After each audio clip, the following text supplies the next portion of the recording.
ወረዳ አመራሮች የተከበራችሁ የአንከሻ ጓጉሳ ምልስ ሰራዊት አመራሮችና አስተባባሪዎች እና አጠቃላይ የባሉ ታዳሚዎች ዛሬ በአንከሻ ጓጉሳ ወረዳ በሻሽና ወይም በቱልታ ከተማ ላይ ለ130ኛው ዓመት የአድዋ ድል መታሰቢያ በዓል እንኳን አደረሳችሁ እንኳን አደረሰን። ዛሬ ኢትዮጵያ በአባቶች አጥንት በመቀስቀስ በደም በላቡ እዚህ ደረጃ ደርሳለች።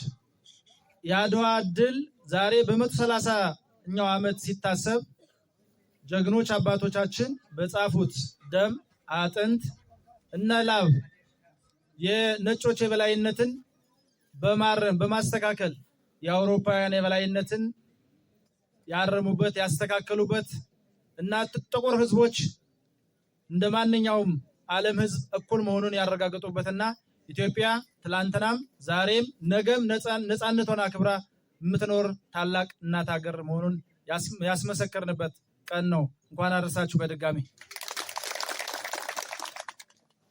አድዋን ስናሰላ ብዙ መልክቶች አሉ።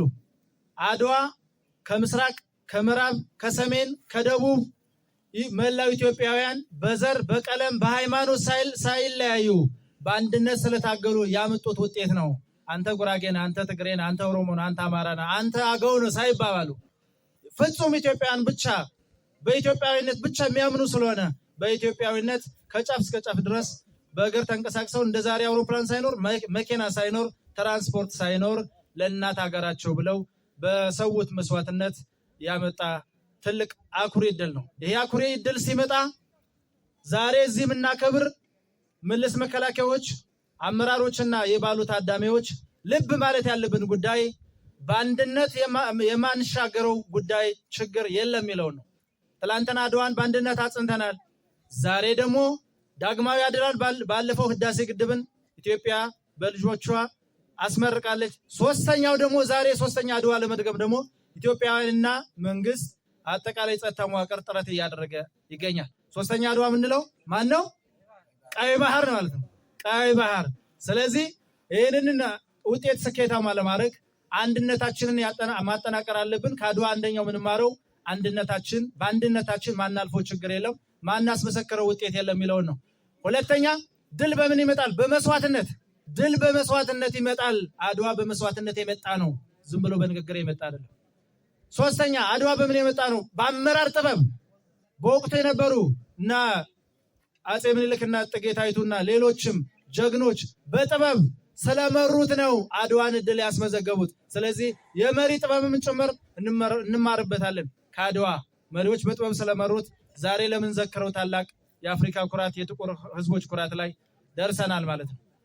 በአራተኛ ደረጃ አድዋን ስናሰላ ዛሬ ባለንበት ሁኔታ ላይ አድዋን የሚያመላክት ልማትና የመልካም አስተዳደር ስራዎችን እየሰራን ነው መሆን ያለበት ማለት ነው። ስለዚህ ይህ ትውልድ ከአድዋ የተረከብነውን ደግሞ ለመጪውና ለቀጣይ ትውልድ መስዋዕትነት እየከፈልነ በድል ያስመዘገብነ የቀጣይ ሀገራችን ዕጣ ፈንታ በጋራ እየወሰነ እየታገልነ እንቀጥላለን ማለት ነው። በዚህ ደረጃ ይሄ ኃይልም ዝግጁ እንደሆነ ጽኑ እምነት ስላለኝ ነው።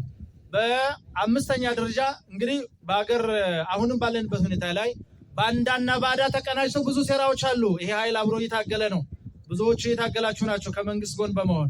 ስለዚህ ባንዳና የባዳን ስምሪት ይሄ ኃይል የአድዋን ትምህርትና ተሞክሮ በመውሰድ ደግሞ ይታገላል፣ ይፋለማል፣ ባዳና ባንዳን ጥግ ያስይዛል። ለዚህ ዝግጁ ናቸው? ዝግጁ ናቸው አይደል? ዝግጁ ናቸው።